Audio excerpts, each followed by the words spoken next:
Hello every one. എൻ്റെ wait കുറയ്ക്കാൻ വേണ്ടി ഞാൻ ട്രൈ ചെയ്ത് തുടങ്ങിയിട്ട് ഒരു മാസമായി.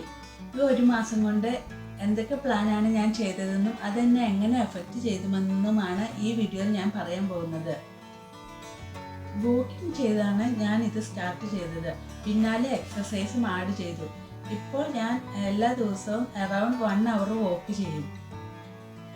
പിന്നെ ചെയ്ത വേറൊരു ചേഞ്ച് ഫുഡിലാണ്. ഫുഡ് കഴിക്കുന്നതിന് കൃത്യമായി ഒരു ടൈം തീരുമാനിച്ചു. അതുകൂടാതെ ബാലൻസ്ഡ് ആയിട്ടുള്ള ഒരു ഡയറ്റ് പോലെ കഴിക്കാൻ വേണ്ടി ട്രൈ ചെയ്ത് തുടങ്ങി. പിന്നെ പഞ്ചസാരയുടെ അളവ് കുറച്ചു. പിന്നെ ആവശ്യത്തിന് വെള്ളം കുടിക്കാൻ തുടങ്ങി. അതെന്നെ ഒത്തിരി ഹെൽപ്പ് ചെയ്തതായിട്ട് എനിക്ക് ഫീൽ ചെയ്യുന്നുണ്ട്. ഈ പ്ലാനുകളൊന്നും ഞാൻ ഒരു ദിവസം കൊണ്ട് സ്റ്റാർട്ട് ചെയ്തതല്ല. ഓരോന്ന് സ്ലോ ആയി ഇൻട്രൊഡ്യൂസ് ചെയ്തതാണ്. അതുകൊണ്ട് തന്നെ കൺസിസ്റ്റൻ്റ് ആയി ചെയ്യാൻ പറ്റി. എന്നാലും ചില ദിവസങ്ങളിൽ വളരെ ടയേർഡായി ഓവർ വെയ്റ്റ് ചെയ്യാനുള്ള ഫീലിംഗ് ഒക്കെ വരാറുണ്ട്. അത് ഓവർകം ചെയ്യാൻ വേണ്ടി ഞാൻ ചെയ്തത്, എക്സസൈസ് ചെയ്യുമ്പോൾ ടയേർഡായിട്ട് തോന്നുവാണെങ്കിൽ എക്സസൈസിൻ്റെ അളവ് കുറച്ച് പിന്നീട് കൂട്ടിക്കൊണ്ട് വന്നു. എന്തെങ്കിലും കൂടുതലായിട്ട് കഴിക്കാൻ തോന്നുമ്പോൾ ഹെൽത്തി ഓപ്ഷൻസ് കഴിക്കാൻ ശ്രമിച്ചു.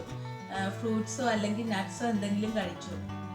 ഈ ഒരു മാസം കൊണ്ട് എൻ്റെ വെയിറ്റ് ഏകദേശം 4 കിലോയാണ് കുറഞ്ഞത്. അത് ഒത്തിരി വലിയ ചേഞ്ച് ഒന്നും അല്ലെന്നറിയാം. അതുകൊണ്ട് തന്നെ എൻ്റെ ബോഡിക്ക് വലിയ ഡിഫറൻസ് ഒന്നും ഫീൽ ചെയ്യുന്നില്ല.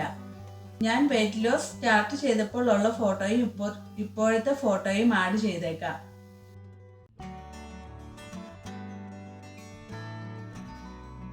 പക്ഷേ എൻ്റെ സ്റ്റാമിന ഒത്തിരി കൂടിയതായിട്ട് എനിക്ക് ഫീൽ ചെയ്യുന്നുണ്ട്. ഇപ്പോൾ നടക്കാൻ പോകുമ്പോഴൊന്നും അത്ര ടയർഡ്നെസ് തോന്നാറില്ല. ഇനി ഇത് കണ്ടിന്യൂ ചെയ്തു പോവാനാണ് ഞാൻ പ്ലാൻ ചെയ്യുന്നത്. ഈ മാസം മുതൽ നടക്കാൻ പോകുമ്പോൾ കുറച്ചു നേരം റണ്ണിങ്ങും ചെയ്യാമെന്നാണ് ഞാൻ വിചാരിക്കുന്നത്.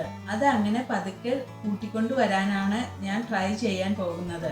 ഇത് എങ്ങനെ പോകുന്നുവെന്ന് അടുത്ത വീഡിയോയിൽ പറയാം. എന്നെ പോലെ നിങ്ങളും വെയിറ്റ് ലോസ് ട്രൈ ചെയ്യുന്നുണ്ടെങ്കിൽ കമൻറ്റ് ചെയ്യും. നമുക്ക് ഒരുമിച്ച് മുന്നോട്ട് പോകാം.